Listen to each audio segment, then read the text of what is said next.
പാതിവില തട്ടിപ്പിൽ കിട്ടിയ പണം സ്വന്തം പേരിൽ സ്ഥാപനങ്ങൾ ഉണ്ടാക്കിയും അനന്തു കൃഷ്ണൻ മറിച്ചെന്ന് പോലീസ്. കൊച്ചിയിൽ സോഷ്യൽ ബി എന്ന പേരിലുള്ള സ്വന്തം കമ്പനിയുടെ അക്കൌണ്ടിലേക്കും അനന്തു കൃഷ്ണൻ പണം മാറ്റി. മറ്റ് ജില്ലകളിലും ഇയാൾക്ക് സ്വന്തം സ്ഥാപനങ്ങൾ ഉണ്ടോ എന്ന് ഇപ്പോൾ പോലീസ് പരിശോധിച്ചു വരികയാണ്. പാതിവില തട്ടിപ്പിൽ കിട്ടിയ കോടിക്കണക്കിന് രൂപയാണ് സോഷ്യൽ ബിയുടെ അക്കൌണ്ടുകളിലൂടെ മറിച്ചതെന്നാണ് പോലീസ് കണ്ടെത്തൽ.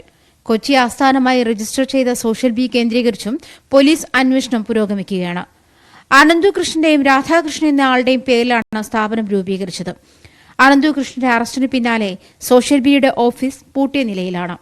എന്നാൽ കോടികളുടെ തട്ടിപ്പ് നടന്നിട്ടും ക്രൈംബ്രാഞ്ച് ഇതുവരെ അന്വേഷണം ഏറ്റെടുത്തിട്ടില്ല.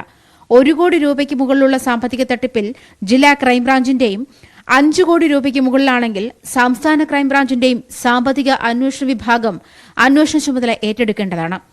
ക്രൈംബ്രാഞ്ച് അന്വേഷണം ഏറ്റെടുക്കുമെന്ന ധാരണയിൽ ജില്ലകൾ തോറുമുള്ള പോലീസ് അന്വേഷണം കാര്യക്ഷമമല്ലെന്നും പല പരാതികളിലും കേസെടുക്കാൻ പോലും പോലീസ് തയ്യാറാകുന്നില്ലെന്നും പരാതിയുണ്ട്. ന്യൂസ് 18 കൊച്ചി.